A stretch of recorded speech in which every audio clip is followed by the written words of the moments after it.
بسم اللہ الرحمن الرحیم۔ السلام علیکم ورحمۃ اللہ وبرکاتہ۔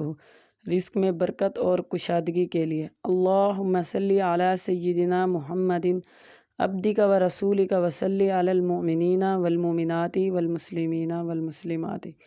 جو کوئی اپنے رزق میں برکت، فراخی اور کشادگی چاہتا ہو اور صدقہ دینے کے لیے اس کے پاس کوئی چیز نہ ہو تو اس درود کو پڑھے اور اس سے رزق میں وسعت اور برکت ہوتی ہے اور یہ صدقہ کا نعم البدل بن جاتا ہے۔ اس وظیفے کو آپ خود بھی پڑھیں اور صدقہ جاریہ کی نیت سے آگے بھی شیئر کریں۔